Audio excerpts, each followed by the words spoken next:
Praise the lord. మన ప్రభుని రక్షకుని కరుణా సంపన్నుడైన యేసుక్రీస్తు ప్రశస్త నామములో మీ అందరికీ మా హృదయాంతరాల నుంచి శుభములు వందనాలు తెలియజేస్తున్నాం. ఈ రోజు కూడా దేవుడు ఒక ప్రత్యేకమైన విశేషమైన సందేశం మనకు అందించబోతూ ఉన్నాడు. మనమందరం జాగ్రత్తగా దేవుని మాట విందాం. ఆయన చెప్పే ప్రతి మాట మన జీవితాన్ని కట్టబోతున్నది. జాగ్రత్తగా ఈ రోజున మన దేవుని మాట విని ఆయన సన్నిధిలో అంటూ కట్టబడదాం. సురక్షితంగా క్షేమంగా ఆయన రెక్కల చాటును భద్రపరచబడదాం. ప్రార్థన చేసుకుంటాం అందరి తలలు వంచి. లార్డ్ జీసస్ హల్లెలూయా హల్లెలూయా. శక్తివంతుడా, బలవంతుడా, అద్భుతకరుడా, ఆశ్చర్యకరుడా మిమ్మల్ని ఆరాధిస్తాం, స్తుతిస్తున్నాం. మీకు మహిమ ఘనత ప్రభావములు ఆరోపిస్తున్నాం. పరలోకపు తండ్రి దిగి రమ్మని మీ కాళ్ళు పట్టుకొని బతిలాడుతున్న సహాయం చేయండి. ఓ పరిశుద్ధాత్మ దేవ రండి నాయన. ప్రభా మీ ప్రజలు మీరు ఉచ్చటించండి తండ్రి. మీ ప్రజలతో అయ్యా మీరు మాట్లాడమని మీ కాళ్ళు పట్టుకొని బతిలాడుతున్నాం. సంధించండి ప్రభువా, బ్రతికించండి ప్రభువా, ఆదరించండి తండ్రి, అద్భుతం చేయండి తండ్రి. హల్లెలూయా. పరిశుద్ధాత్మ దేవ రండి నాయన. మీరు అద్భుతాలు చేసే దేవుడు ప్రభువా, ఆశ్చర్యాలు చేసే రక్షకుడు మీరు తండ్రి నాయన. మీ కృపతోడిచి నడిపించి బలప సహాయం చేయమని, మీ సమాధానం దయచేయమని, అభిషేకించమని, మీరు ఆశీర్వదించమని, అద్భుతం చేయమని యేసుక్రీస్తు శక్తి కలిగిన నామములో అడిగి వేడుకొంచున్నాము తండ్రి. ఆమేన్ ఆమేన్ ఆమేన్. బైబిల్ నుంచి ఒక వాక్యం చదువుదాం. మత్తయి సువార్త 21వ అధ్యాయములో అంజూరపు చెట్టును గుచ్చినటువంటి ఒక అద్భుతమైన ఉపమానాన్ని మనం చదువుకోబోతున్నాం. చూద్దాం. 21:18 చదువుకుంటాం. మత్తయి సువార్త. ఉదయమందు పట్టణమునకు మరలా వెళ్ళుచుండగా ఆయన ఆకలి గొనెను.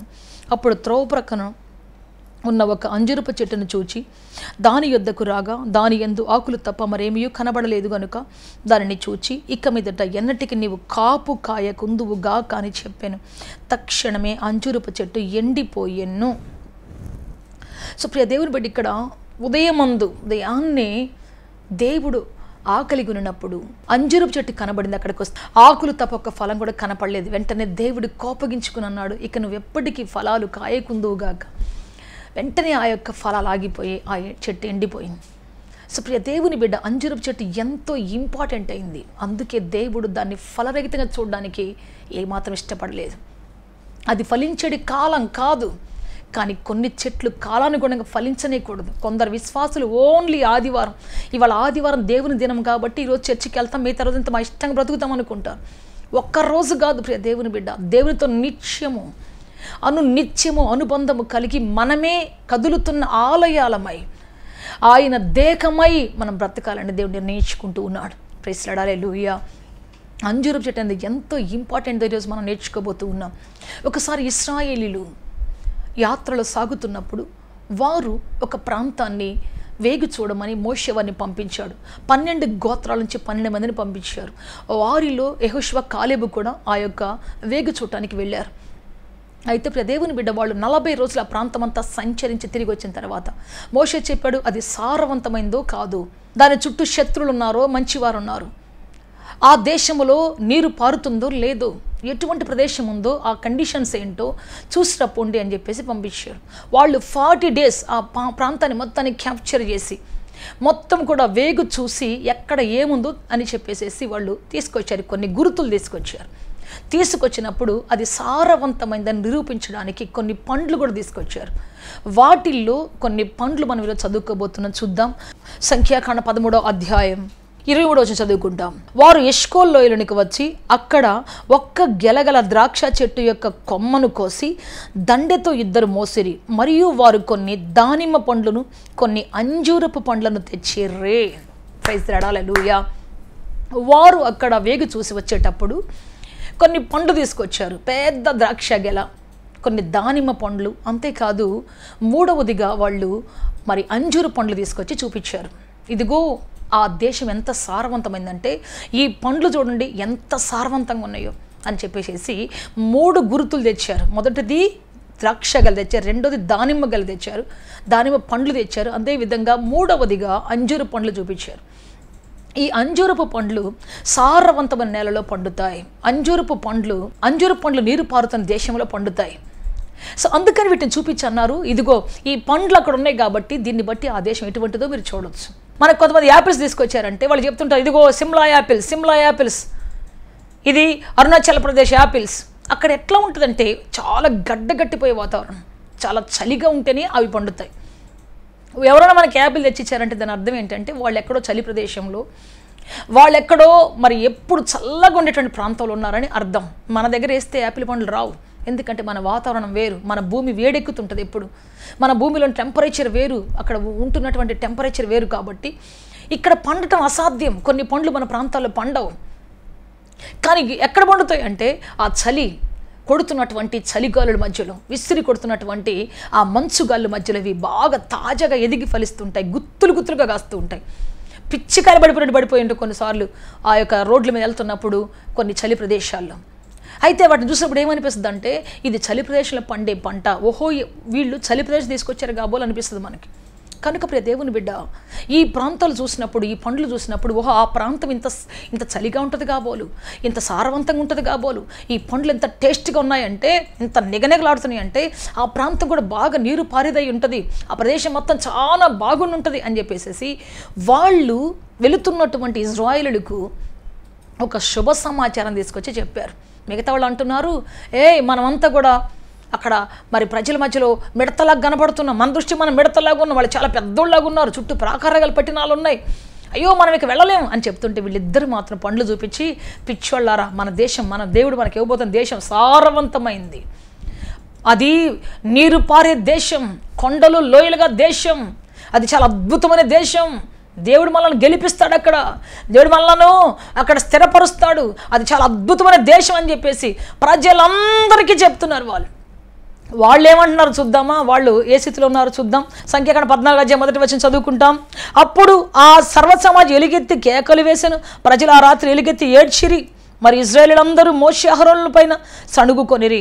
చూడండి దేవుని బిడ్డ ఏమంటున్నారు తెలుసా, 3వ వచనం కూడా, ఆ సర్వసమాజం, అయ్యో ఐగుప్తులు మేమేలా చావలేదు, ఈ అరణ్యమందు మేమేలా చావలేదు, మేము కత్తివాత పడినట్లు యెహోవా మమ్మను ఈ దేశంలోనికి ఎలా తీసుకొని వచ్చాను, మా భార్యలు మా పిల్లలు కొల్లపోవుదురు, తిరిగి ఐగుప్తునకు వెళ్ళటం మాకు మేలు కాదా అని వారితో అనేరి. చూడండి ప్రజలు విసిగిపోయారు. కొన్ని సంవత్సరాలు ప్రయాణం చేసి కష్టం వెంబడి కష్టం వస్తున్నప్పుడు, అరణ్యాలు ఇసుకలు తప్ప దేవుడు చెప్పిన సారవంతమైన భూమి కనబడకపోయినప్పుడు, దేవుడు చెప్పిన వాగ్దానం పాలుతేలు ప్రవహించేటువంటి ఆ ప్రాంతం కనబడకపోయినప్పుడు విసిగిపోయి బాధపడిపోయి వీళ్ళు అసలు ఎక్కడ ప్రాంతాలు ఎక్కడ, అసలు దేవుడు మమ్మల్ని చంపడానికి తెచ్చాడా ఈ అరణ్యంలో, మోషే అహరోన్ మమ్మల్ని ఎందుకు తీసుకొచ్చారు ఇక్కడికి, మా బ్రతుకుని ఎందుకు ఇక్కడ తీసుకొచ్చి నాశనం చేస్తున్నారని చెప్పేసి భయంకరంగా తిట్టి ఎలుగెత్తి, అయ్యో మా పిల్లలు మేము నశించిపోతాం, శత్రువుల చేత దొరికిపోతాం, మేము మరలా ఐగుప్తుకి వెళ్ళిపోతాం అని చెప్పేసి వాళ్ళు తిరిగి మరలా బ్యాక్ స్లైడ్ అవడం సిద్ధంగా ఉన్నారు. తిరిగి వెళ్ళిపోతున్నటువంటి పరిస్థితి ఉంది. ఇక మాకు ఈ యాత్ర వద్దు, మాకు యెహోవా దేవుడు వద్దు, మాకు ఆ వాగ్దాన దేశం వద్దు, అసలు మాకు అది ఏది వద్దు అని చెప్పేసి విసిగిపోయి ఇంకా ఎన్ని సంవత్సరాలు, ఎంతకాలం మేము వెళ్ళాలి, ఎంతకాలం ఈ అరణ్య బ్రతుకులు మాకు, ఎంతకాలం ఈ గుడార జీవితాలు మాకు, మా బ్రతుకు ఇంతేనా, మంచి ఇల్లు కట్టుకుని నివసించే ప్రసక్తి మాకు లేదా, అయ్యో ఐగుప్తులో గోషేను ప్రాంతంలో మంచి సారవంతమైన భూమిలో మేము ఉన్నామే, మంచి మరి కుండల దగ్గర కూర్చొని వండుకొని తిన్నటువంటి పరిస్థితి మాకు ఉంది, ఇక్కడేంటి నాయన, ఉదయం తెచ్చుకున్న సాయంత్రం తినాలి, సాయంత్రం తెచ్చుకుని ఉదయం తినాలి, అయ్యో మాకు అసలు కుదరటం లేదు, ఇసుకలు తప్ప అరణ్యాలు తప్ప మా జీవితంలో ఏమీ కనబట్టలేదు, కాబట్టి వెళ్ళిపోతాం, మళ్ళీ మేము అక్కడికి ఐగుప్తుకి వెళ్ళిపోతాం అని చెప్పేసి తిరిగి మరలా బ్యాక్ సైడ్ అయిపోయి ఇన్ని అద్భుతాలు చూసిన వెళ్ళిపోయే పరిస్థితిలో ఉన్నారు. అప్పుడు వారిని నమ్మబలికి వారిని మరలా ప్రయాణం చేసి మరలా వాళ్ళని పంపించడానికి, మరలా వాళ్ళని సిద్ధపరచడానికి యెహోషువ కాలేబులు చూపించినటువంటి గుర్తు ఏమిటి అంటే అంజూరపు పండ్లు. ప్రైస్ హల్లెలూయా.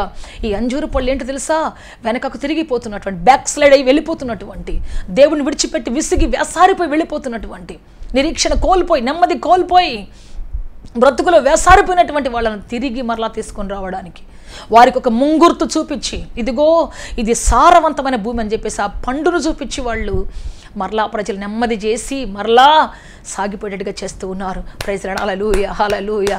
ఈ అంజూరపు చెట్టు ఏంటో తెలుసా, నిరీక్షణ కలిగించేది. అంజూరపు పండు ఏంటో తెలుసా, విశ్వాసాన్ని కలిగించేది. అంజూరపు పండు ఏంటో తెలుసా, ప్రజలను మరి ఓదార్చేది, ప్రజలలో విశ్వాసాన్ని స్థాపించేది, నిరీక్షణ స్థాపించేది. ప్రియ దేవుని బిడ్డ, నిరీక్షణ నిలబెట్టేటువంటి పండు ఇది. ఈరోజు చాలామంది విశ్వాసులు దారి తప్పిపోతున్నటువంటి వారు చాలామంది వస్తారు, కొంతకాలం అద్భుతాలు చూస్తారు, ఆశ్చర్యకాలు చూస్తారు, కానీ మరలా చిన్న కష్టం రాగానే, చిన్న శ్రమ రాగానే, 4-5 శ్రమలు రాగానే, ఏం దేవుడు అమ్మాయి యేసుప్రభు నమ్ముకుని కానీ ఒకటే శ్రమలు, ఒకటే కష్టాలు, మా బాధలు, వెనక తిరిగి వెళ్ళిపోతుంటారు చాలాసార్లు. చాలామంది వెళ్ళిపోయారు కూడా, మాకేం కలిసి వచ్చింది దేవుడు నమ్ముకున్న తర్వాత, మాకేం దొరికిందని చెప్పేసి చాలామంది కూడా వెళ్ళిపోతుంటారు. సరిగ్గా లోతులో లేనటువంటి వాళ్ళు, దేవుని ప్రేమను అర్థం చేసుకోలేనటువంటి వాళ్ళు. అయితే అటువంటి వారిని తిరిగి తీసుకురాగలిగే శక్తి, తిరిగి మళ్ళీ ఉత్తేజపరిచే శక్తి అంజూర పండులాగా దేవుడు నీకు ఇచ్చాడు. దేవుడు ఆనాడు అంజూర పండుకి ఇచ్చాడు. ఆ అంజూర పండులాగా ఉన్నటువంటి ఈ రోజున నీకు ఇస్తున్నాడు దేవుడు. నువ్వు ఫలించకుండా ఉంటే దేవుని బిడ్డ, ఆ రోజు వాళ్ళు ఆ అంజూర పండ్లు తెచ్చి ఉండకపోతే వాళ్ళు యాత్ర సాగేది కాదు. వాళ్ళ అధైర్యం విడిచిపెట్టేవాళ్ళు కాదు, ధైర్యం తెచ్చుకునేవాళ్ళు కాదు, వాళ్ళు వాగ్దాన దేశానికి వెళ్ళేటువంటి వాళ్ళు కాదు. అయితే ఈ రోజున ఒక అంజూర పండులాగా మనము కూడా దేవుని బిడ్డ ప్రజలను వెనకకు తీసుకొచ్చేటువంటి వారిగా, ఇదిగో దేవుడు ఆశీర్వదిస్తాడు, దేవుడు బలపరుస్తాడు. చూడు మమ్మల్ని ఎలా ఆశీర్వదించాడో, చూడు మమ్మల్ని ఎలా నిలబెట్టుకున్నాడో, మా జీవితంలో ఎన్ని అద్భుతాలు చేశాడు చూడండి, రండి మా దేవుడు ఎంత గొప్ప కార్యాలు చేశాడని చెప్పేసి సాక్ష్యాధారాలతో సహా వాళ్ళకి చూపి చెప్పి బ్రతుకుని ఎక్స్ప్లెయిన్ చేసి దేవునితో ఉన్న అనుబంధాన్ని ఎక్స్ప్లెయిన్ చేసి వాళ్ళని తిరిగి మళ్ళీ రప్పించేది ఏంటి అయ్యా అంటే ఈ అంజూరు పండు లాంటి నువ్వు నేనే. ప్రైజ్ లార్డ్, హల్లెలూయా హల్లెలూయా. ఎస్ ప్రియ దేవుని బిడ్డ, తప్పిపోతున్నటువంటి వారికి, విసిగి వేసారిపోతున్నటువంటి వారికి సాక్ష్య జీవితాన్ని చెప్పి బ్రతుకుని బాగు చేసి మరలా ఉత్తేజపరిచి వాళ్ళని మరలా ఉత్సాహాలు నడిపించి తీసుకొచ్చేదే అంజూర పండు జీవితం. ఒకవేళ ప్రియ దేవుని బిడ్డ, నీవు తప్పిపోతున్న ప్రజలు కాపాడాల్సి వచ్చినప్పుడు, తప్పిపోతున్న ప్రజలను తీసుకురాల్సి వచ్చినప్పుడు నువ్వు అనుకుంటే ఒకవేళ నేనే కష్టాల్లో ఉన్నా, నేనే బాధల్లో ఉన్నా, నాకే కష్టాలు, ఏమని చెప్పగలను నేను, ఏం సాక్ష్యం చెప్పగలను నేను, ఏమని బోధించగలను వాళ్ళకి అని చెప్పేసి ఒకవేళ ఫలించకుండా మౌనంగా నీకున్న కష్టాలను బట్టు శ్రమలను బట్టు ఉంటే తిరిగిపోతున్న ప్రజలు ఎవరు రక్షించగలుగుతారు? తిరిగిపోతున్న ప్రజలకి ఎవరు ఆధారమై ఉంటారు? అందుకే ప్రియ దేవుని బిడ్డ, సమయమందున అసమయమందున కాలమందున నీవు ఫలించాలి. నశించిపోతున్న అనేక ప్రజలను తీసుకుని వచ్చే వ్యక్తిగా నీవు ఉండాలి. నశించిపోతున్న అనేకులను తిరిగి రప్పించేవరకు నీవు ఉండాలని దేవుడు ఆశిస్తూ ఉన్నాడు. ప్రైజ్ లార్డ్, హల్లెలూయా హల్లెలూయా. అందుకే ప్రియ దేవుని బిడ్డ, ఎటువంటి కాలం వచ్చినా సరే, ఏ పరిస్థితిలోనైనా సరే సువార్త చెప్పడానికి ఎప్పుడు నువ్వు ఆగకూడదు. నీ జీవితాన్ని చూపించి అనేకులకు ప్రభు దగ్గర నడిపించడానికి ఎప్పటికీ నువ్వు ఆగకూడదు. కొన్నిసార్లు నీ జీవితంలో అనేకమైన అగాధాలు రావచ్చు, కష్టాలు రావచ్చు, కడగండ్లు రావచ్చు. కానీ నువ్వెవరు అంటే తప్పిపోతున్నటువంటి వారిని, విసిగి వేసారిపోతున్నటువంటి వారిని తిరిగి తీసుకొచ్చేటువంటి గొప్ప శక్తి గల బిడ్డవు నువ్వు, శక్తి గల నాయకుడవు నువ్వు, శక్తి గల నాయకురాలు నువ్వు. ప్రభు నీకంటే గొప్ప భాగ్యాన్ని ఇచ్చాడు. యెహోషువ కాలేబు చేతిలో ఆ యొక్క అంజూర పండ్లు చూడగానే ప్రజలు తెప్పరిల్లారు. ప్రజలు వారిని చూసిన వెంటనే, వారిని నమ్మబలికిన వెంటనే వారు యాత్రను సాగించారు. వాగ్దాన దేశాన్ని చేరుకున్నాడు. ఈరోజు అద్భుతమైనటువంటి ఆ దేశాన్ని అనుభవిస్తూ ఉన్నారు. ప్రైజ్ లార్డ్, హల్లెలూయా హల్లెలూయా. ఆ రోజు ఆ చీట్లు వేసి యెహోషువ వాళ్ళకి భూములు పంచిస్తున్నప్పుడు అనుకొని ఉంటారు, అయ్యో ఒకవేళ మేము కూడా వెనక్కి తిరిగి వెళ్ళిపోయి ఉంటే, మా జీవితాలు కూడా వెనక్కి వెళ్ళిపోయి ఉంటే ఇంత పెద్ద భూభాగాన్ని చూసేవాళ్ళమా? ఆ రోజు ఎందుకు విసిగిపోయాం, ఎందుకు వేసారిపోయాం? ఆ అంజూరు పళ్ళు చూడబట్టి మరలా మేము వచ్చాం. యెహోషువ కాలేబు చేతులు అంజూరు పండ్లు చూడబట్టి మరలా మా యాత్రను కొనసాగించాం. అయ్యో ఆ రోజు వాళ్ళు కానీ ఉండుండకపోతే మా జీవితం ఏమైపోయేదో, ఆ పండ్లు కానీ ఉండుండకపోతే మా బ్రతుకు ఏమైపోయేదో. చాలాసార్లు కొంతమంది చెప్తుంటారు, అయ్యో మేము దేవుడిని విడిచిపెట్టి వెళ్ళిపోదాం అనుకున్నాం, అసలుకి దేవుడే వద్దు అనుకున్నాం. ఒకసారి ఒక పాస్టర్ గారు చెప్తా ఉన్నాడు, ఆయన విశ్వాసిగా ఉన్నప్పుడు చాలా గొడవలు వచ్చినాయి అంట వాళ్ళ ఇంటి చుట్టుపక్కల ప్రాంతంలో. క్రైస్తవులే వాళ్ళ మీద తిరుగుబాటు చేసి చాలా వాళ్ళ బాధ పెట్టారంట. అందువల్ల ఆయన ఏం చేశాడంటే, నాకు అసలు దేవుడే వద్దు, నేను తిరిగి మళ్ళీ వెళ్ళిపోతాను, ఎక్కడి నుంచి వచ్చినా అక్కడికి వెళ్ళిపోతాను, ఏ ఆచారం నుంచి వచ్చాను మళ్ళీ ఆ ఆచారాలకు వెళ్ళిపోతానని చెప్పేసి ఆ రాత్రి ఒక బావి దగ్గరికి వెళ్ళి తలాకు బైకి నీళ్ళు పోసుకొని ఇంకా ఆ రాత్రి తెల్లారి వెళ్ళిపోవాలి. ఇంకా తన కుటుంబం మొత్తం బైబిల్ అన్నీ చర్చిలో ఇచ్చేసేసి వెళ్ళిపోవాలి తెల్లారి. ఇంకా ఆ రాత్రి దేవుని బిడ్డ ఒక కుటుంబం వచ్చింది వారిని ఓదార్చడానికి. వారికి ఉన్నటువంటి దేవుని భారాన్ని బట్టి వాళ్ళు వచ్చి కూర్చొని వారితో పాటు కలిసి ప్రార్థన చేశారంట. వాళ్ళ సాక్ష్యాన్ని చెప్పారు, వాళ్ళ జీవితంలో జరిగిన అద్భుతాల గురించి చెప్పారు. చెప్పి ఇదిగో దేవుడు ఎంత గొప్పవాడు, శ్రమ తర్వాత, కష్టం తర్వాత, ప్రజలు వ్యతిరేకంగా మాట్లాడే ఆ నిందల తర్వాత, అవమానాల తర్వాత, ఇదిగో మా జీవితంలో ఎన్ని అద్భుతాలు దేవుడు చేశాడు, మీకు అదే చేస్తాడు. ఈ నిందలన్నీ మీకు రాబోయే మహిమలు, ఈ అవమానాలన్నీ రాబోయే ఘనతలు మీకు కావాలంటే మీరు చూడండి. ఇదిగో మా జీవితం, ఒకప్పుడు మమ్మల్ని అలాగే నిందించారు, ఒకప్పుడు మమ్మల్ని కూడా అలాగే వెలివేశారు, ఒకప్పుడు మమ్మల్ని కూడా అలాగే భయంకరంగా దూషించారు సొంత జనమే. కానీ ఈరోజు ఆ జనం అందరికంటే మమ్మల్ని గొప్పగా ఆశీర్వదించాడు. వారి పిల్లల కంటే మా పిల్లల స్టేట్స్లో చదివిస్తూ ఉన్నాడు దేవుడు. మా పిల్లలు గొప్ప దేశాల్లో సెటిల్ అయ్యాయి, మేము ఎంతో గొప్పగా పిల్లల్లో నివసిస్తున్నాం, మాకు దేవుడు ఎంత ఆశీర్వాదం ఇచ్చాడు చూడండి, నెమ్మది ఇచ్చాడు, సమాధానం ఇచ్చాడు అని చెప్పేసి వాళ్ళ పిల్లల గురించి, వాళ్ళ కుటుంబాల గురించి ఆ రాత్రి అంతా చెప్పి వాళ్ళ నిందలను దేవుడు ఎలా, అవమానాలను ఎలా ఆశీర్వాదంగా మార్చాడో అన్నీ ఎక్స్ప్లెయిన్ చేసి చెప్పిన తర్వాత వాళ్ళ కోసం ప్రార్థన చేసి భారంగా రాత్రి అంతా కూర్చున్న తర్వాత అప్పుడు తెల్లారి మరలా దేవుడు వాళ్ళతో మాట్లాడితే ఆ తెల్లవారుసం దేవుడు మాట్లాడాడంట, నా కుమారుడా భయపడకు, నేను నీకు తోడై ఉన్నాను.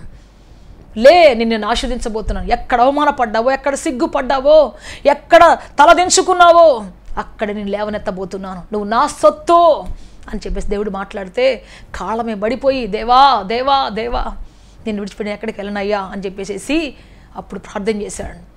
ఆ తర్వాత చూస్తే ప్రియ దేవుని బిడ్డ ఆయన పెద్ద పాస్టర్ అయ్యారు. పాస్టర్ ఇప్పుడు గొప్ప సేవ చేస్తున్నాడు. ఆ మధ్య మా డాడీని మమ్మల్ని పిలిచి మీటింగ్ కూడా పెట్టించారు. ఆయన తన సాక్షి చెప్తున్నప్పుడు అనిపించింది, ఆ కుటుంబానికి ఎంత భారం ఉంది, ఆ కుటుంబానికి ఎంత భారం ఉంది. వీళ్ళు నిజంగా అంజూరు పండ్లు లాంటి వాళ్ళు, వెనుదిరిగిపోతూ విసిగిపోతున్నటువంటి వారిని తీసుకొచ్చేటువంటి అంజూరు పండ్లు లాంటి వాళ్ళు. ప్రైజ్ లార్డ్, హల్లెలూయా.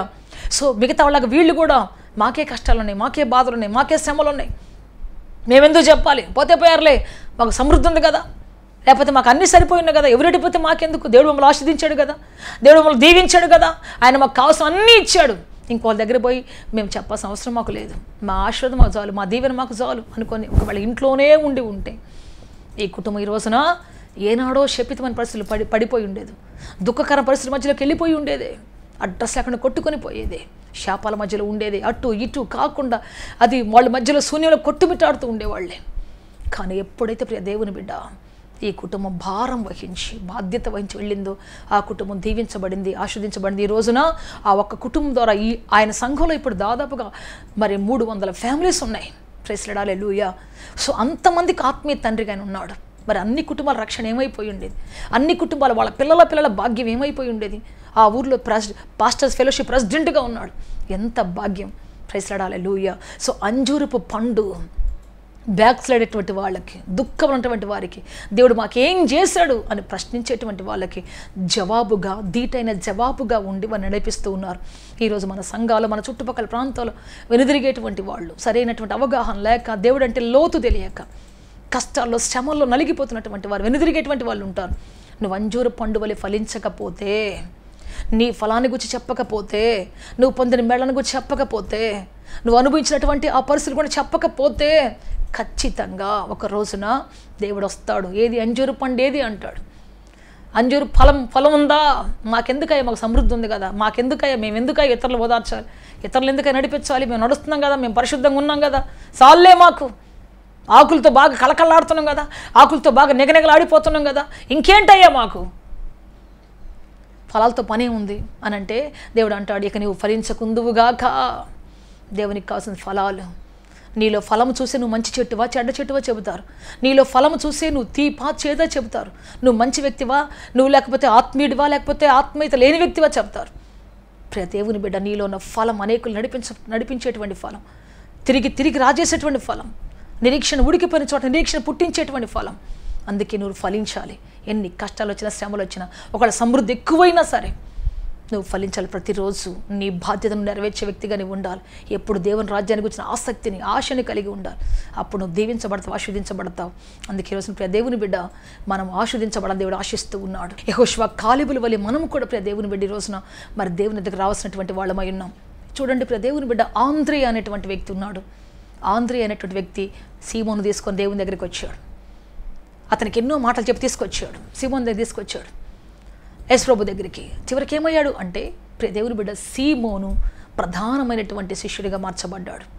ప్రైజ్ లార్డ్, హల్లెలూయా, హల్లెలూయా. అంతేకాకుండా బర్నబాస్ సౌలును తీసుకొచ్చి అపోస్తలులకు పరిచయం చేశాడు. సౌలుని ఎవరు నమ్మట్లే ఆ రోజుల్లో. సౌలా అదేదో ఆయన కక్ష తీర్చుకోవడానికి మారువేషం వచ్చాడు, మారినట్టుగా వస్తున్నాడు, మనల్ని ఏదో చంపేస్తాడు, వద్దు, అతను నమ్మొద్దు అని ఎవరు అతని దగ్గర రానివ్వట్లేదు. సౌలు నిజంగా మారుమనసు పొంది పౌలుగా మారినా ఎవ్వరు కూడా అతన్ని అంగీకరించడం లేదు. అయితే ప్రియ దేవుని బిడ్డ, బర్నబాస్ ఒక్కడే సౌలు ఉన్నటువంటి నిజమైన పశ్చాత్తాపాన్ని, నిజమైనటువంటి ఆ భక్తిని, ఆ యథార్థతను చూసి బర్నబా ఒక్కడే చెయ్యి పట్టుకొని తీసుకొచ్చి అపోస్తలులకు పరిచయం చేశాడు. ఆ తర్వాత చూస్తే మరి పౌలు చేసిన పరిచర్య అంతా ఇంత కాదు, ఎంతో గొప్ప పరిచర్య చేశాడు. ప్రైజ్ లార్డ్, హల్లెలూయా. ఈ అపోస్తలుల ప్రవర్తన బట్టి పౌలు చాలాసార్లు విసిగిపోయాడు. వాళ్ళే గొప్పోళ్ళ, వాళ్ళే దేవుని దర్శనం చూసినటువంటి వాళ్ళే అపోస్తులా, నేను అపోస్తులనే, నన్ను పిలిచాడు దేవుడు. సో ఇలా మాట్లాడుతూ వచ్చాడు కొన్నిసార్లు. ఎందుకంటే వీళ్ళు ఎవరు చేరదీయట్లేదు, నమ్మట్లేదు. ఇక అసలు నాకు లోకంలోనే బాగుంది, ఇక్కడేంటి ఇంతమంది ఈ విధంగా నన్ను దూషిస్తున్నారు, ఈ విధంగా నన్ను నమ్మకుండా ఉన్నారని చెప్పేసి చాలాసార్లు విసిగిపోయాడు పౌలు. కానీ బర్నబా చెయ్యి పట్టుకొని తీసుకొచ్చి అతని గురించి మంచి సాక్ష్యం చెప్పి అతన్ని ధైర్యపరిచి బ్రదర్ నువ్వేం దిగులు పడద్దు, దేవుడు నీకు తోడున్నాడు, దేవుడు పిలిచాడు నిన్ను, దేవుడు వాడుకుంటాడు. ఆయన నిన్ను పిలిచాడు, ఎంతో ఘోరమైన పాపల నుంచి శాపల నుంచి పిలిచాడు. ప్రజలు నిన్ను కోరుకోపోయినా నిన్ను వాడుకుంటాడు. దేవుడు నిన్ను బలపరుస్తాడు. ఎందుకు దిగులు పడుతున్నావు, ఎందుకు యాతన పడుతున్నావు, రా నేను తీసుకెళ్తాను రా అని చెప్పేసి మరి పౌలుకు భుజము తట్టి దేవుని మాటలు చెప్పి ధైర్యపరిచి తీసుకొచ్చి మరలా అపోస్తలులతో కలిపాడు. ఆ తర్వాత గొప్ప సేవ చేసి అందరికంటే చిన్నవాడైనటువంటి సౌలు అందరికంటే గొప్ప సేవ చేశాడు. అందరికంటే దేవునికి ఇష్టడుగా మార్చబడ్డాడు. అనేక సంఘాలు కట్టాడు. ప్రైజ్ హల్లెలూయా.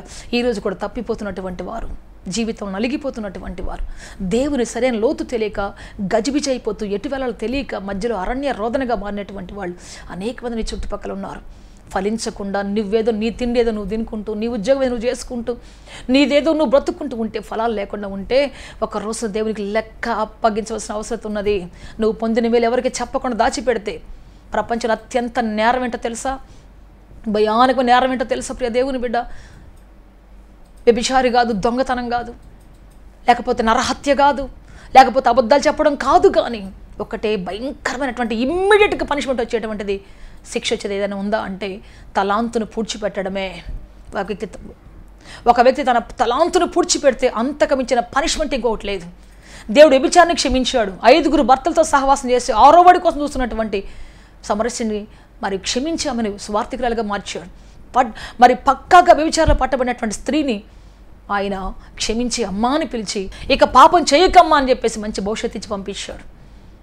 అప్పుడే సిలువ వేయబడినటువంటి దొంగను క్షమించి పరదేశం తీసుకొని వెళ్ళాడు. కానీ ఇమ్మీడియట్గా ఒక వ్యక్తి మాత్రం పనిష్మెంట్ వేశాడు దేవుడు. అతడు దొంగ కాదు, వ్యభిచారి కాదు, దోచుకున్నవాడు కాదు, నరహంతకుడు కాదు, కానీ వాళ్ళందరికీ పడే శిక్ష, భయంకర శిక్ష అతనికి వేశాడు. ఎవరో తెలుసా? తలాంతును పూడ్చిపెట్టిన వ్యక్తి. ఒకరికి 5 తలాంతులు, ఒకరికి 3 తలాంతులు ఇచ్చి ఒకరికి 1 తలాంతు ఇస్తే ఆ 1 తలాంతు ఇచ్చిన వ్యక్తి భూమిలో పెట్టి పాతి పెట్టాడు. పెట్టిన తర్వాత మరి ఆ రాజు వచ్చి అడిగితే, అయ్యా నేను నీకు తలాంతు ఇచ్చాను, ఏం చేసావు అంటే, మొదట ఇద్దరు నేను పలాని సంపాదించాను అయ్యా అన్నారు. ఇతను మాత్రం లాస్ట్ వచ్చేసేసి ఆయన అన్నాడు, నేనా నా తలాంతును పూడ్చిపెట్టేశాను, నా తలాంతును పూడ్చిపెట్టేశానయ్యా అన్నాడు. దేవునికి ఎంత కోపం వచ్చేసింది ఆ రాజుకి. వెంటనే అన్నాడు, ఇతను తీసుకుని పోయి కటకటాలు వేసేయండి అన్నాడు, పండ్లు కొరికే యాతన కర్మస్థలం వేసేసేయండి అన్నాడు. అయ్యా నేనేం చేశానయ్యా, నేనేం తప్పు చేశానయ్యా అంటే, నువ్వు తలాంతును పూడ్చిపెట్టావు, ఆ తలాంతు ద్వారా ఎన్ని అద్భుతాలు జరిగాయో. 1 తలాంతు ఉన్నటువంటి దావీదు రాజ్యంలో ఉన్న దురాత్మ శక్తులు పారదోలాడు, రాజులో ఉన్న దురాత్మలు పారదోలాడు. 1 ప్రార్థన తలాంతు ఉన్నటువంటి మొర్దెకై దేశాన్ని కాపాడాడు, సంరక్షించాడు. 1 తలాంతు ప్రియ దేవుని బిడ్డ ఎన్ని అద్భుతాలు చేస్తుంది. నువ్వు దాన్ని పూడ్చిపెట్టావు వాడకుండా. కాబట్టి నువ్వు అర్జెంటుగా వెళ్ళిపోయి కటకటాల పడిపోని చెప్పాడు. Immediate punishment. అందుకని మన జ్ఞానాన్ని దాయకూడదు, మన తెలివిని దాయకూడదు, మనకున్న టాలెంట్ని దాచిపెట్టకూడదు, మనకున్న కృపావరాన్ని దాచిపెట్టకూడదు. మనం వాటిని పంచేవారిగా ఉండాలి, జ్ఞానాన్ని పంచేవారిగా ఉండాలి. అప్పుడే మన జీవితం ఆస్వాదించబడుతుంది, అప్పుడే మన బ్రతుకు దీవెనకరంగా మార్చబడుతుంది, సమాధానకరంగా మార్చబడుతుంది. అందుకే ప్రియ దేవుని బట్టి ఈ రోజున మన జీవితంలో దేవుని కృప మనకు కావాలి, దేవుని సమాధానం మనకు కావాలి. ఆయన సమాధాన పరిచేటువంటి వాళ్ళుగా, దేవుని పక్షాన్ని మనం బలపరిచేటువంటి వారిగా, అనేకులు దేవుని సన్నిధికి తిరిగి తీసుకొచ్చేటువంటి వారిగా మన జీవితం మారాలని దేవుడు ఆశిస్తూ ఉన్నాడు. అందుకే సిద్ధపడదాం. ప్రభువా, తప్పిపోతున్న ప్రజల విషయంలో నన్ను వాడుకో ప్రభువా, సమాధాన వారధిగా నన్ను వాడుకో ప్రభువా, నీ రాజ్యానికి తీసుకురావడానికి కావాల్సిన శక్తిని, సామర్థ్యాన్ని నాకు దయచేయి ప్రభువా. నేను ఫలించకుండా, అభివృద్ధి చెందకుండా, నా సొంత చిత్తంలో నా సొంత సంతోషం ఒకవేళ నేను మునిగిపోతూ ఉంటే నన్ను మన్నించు ప్రభువా. నువ్వు వచ్చి నన్ను ఫలాలు వెతికి నువ్వు ఫలించకుందువుగా కానీ చెప్పకముందే ప్రభువా, నా ఫలాలు సమృద్ధిగా నీకు కనబడాలి, నా వనం ఫలించాలి, ఫలవృక్షాలతో ఫలించాలి ప్రభువా. నా బ్రతుకు వనం అనేక ప్రజలు నడిపించడానికి కావాల్సిన సొమ్మసిల్లిన వారిని, విసిగిపోయిన వారిని పరలా తీసుకొచ్చేటువంటి ఆ గొప్ప శక్తి నాకు కావాలి ప్రభు అని చెప్పేసి మనం ప్రభుని అడుగుదాం. ఆయన సన్నిధిలో గొప్ప సాక్షిగా మార్చబడదాం. ప్రార్థన చేసుకుంటాం అందరు తలలు వంచి. లార్డ్ జీసస్, హల్లెలూయా, హల్లెలూయా, హల్లెలూయా. యేసయ్యా మీకు స్తుతులు చెల్లిస్తున్నాం. అంజూరపు చెట్టు వలె తండ్రి నాయన మేము ఫలించే కృప మాకు దయచేయండి ప్రభువా. తప్పిపోతున్న ప్రజలను తండ్రి, దిక్కులేని ప్రజలను ప్రభువా, లోతైన సత్యము తెలియక అయ్యా వెనుదిరిగిపోతున్న ప్రజలను తిరిగి కాపాడటానికి తండ్రి, కాపాడటానికి ప్రభువా, సంరక్షించడానికి తండ్రి, మాకు శక్తిని దయచేయండి తండ్రి, మాకు బలమును దయచేయండి అయ్యా. మీ కృపతో నింపండి ప్రభా, మీ బలముతో నింపండి ప్రభా, మీ ఆత్మతో నింపండి ప్రభా, మీ అభిషేకముతో నింపి నడిపించండి అయ్యా. హల్లెలూయా, హల్లెలూయా, హల్లెలూయా. పరిశుద్ధాత్మదేవ, పరిశుద్ధాత్మదేవ, రండి తండ్రి, మీ శక్తితో నింపండి ప్రభా, మీ అభిషేకముతో నింపండి ప్రభా, మీ ఆశీర్వాదంతో నింపండి ప్రభా, మీ సమాధానంతో నింపండి ప్రభా. మా సమృద్ధి మేము చూసుకొని ప్రభా, మా సౌఖ్యాన్ని మేము చూసుకొని ప్రభా, మా సుఖంలో మునిగిపోతూ ప్రభా, నీ రాజ్యాన్ని పట్టించుకోకుండా మా జీవితంలో ఒకవేళ ఉంటే ప్రభా మన్నించండి ఈ రోజున తండ్రి, క్షమించండి ఈ రోజున మా జీవితాన్ని ప్రభా. మీ తలాంతను పూడ్చిపెట్టకుండా అయ్యా, మీరు ఇచ్చినటువంటి భారాన్ని పూడ్చిపెట్టకుండా, రాజ్యానికి వచ్చిన ఆసక్తిని పూడ్చిపెట్టకుండా ప్రభా, ఆసక్తిలో బ్రతికే కృప దయచేయండి తండ్రి. శక్తితో నింపండి ప్రభా, మీ ఆశతో నింపండి ప్రభా, మీ ఆదరణతో నింపి నడిపించండి తండ్రి, ఆశీర్వాదంతో నింపండి ప్రభా, మీ జీవం దయచేయండి ప్రభా. హల్లెలూయా, హల్లెలూయా. తప్పిపోవద్దయ్యా, ఈ లోక సుఖాల్లో సౌఖ్యాలు పడి కొట్టుకొని పోకూడదయ్యా. మాకు భారమైన హృదయం దయచేయండి అయ్యా. దేవుని రాజ్యానికి వచ్చిన ఆకలి దప్పికలు మాకు దయచేయండి అయ్యా. దేవుని రాజ్యానికి వచ్చిన ఆసక్తిని మాలో మండించండి తండ్రి. శక్తితో నింపండి, దయతో నింపండి, ఆశీర్వాదంతో నింపి నడిపించి బలపరచమని, సహాయం చేయమని, మీరు అభిషేకించమని, ఆదరించమని యేసుక్రీస్తు శక్తి కలిగిన నామములు అడిగి వేడుకొంచున్నాము తండ్రి. Amen, amen. May God bless you all.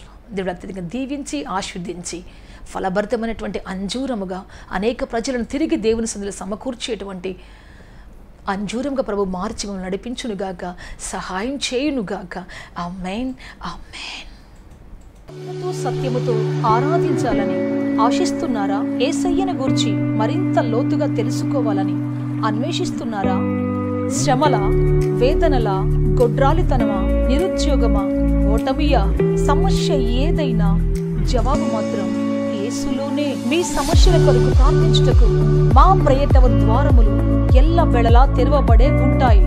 వివరములకు మా చిరునామా హోలీ ప్యారడైజ్, KH వాడ, నవాబ్పేట, నెల్లూరు, ఆంధ్రప్రదేశ్, ఇండియా. మా ఫోన్ నంబర్లు 9247807631 మరియు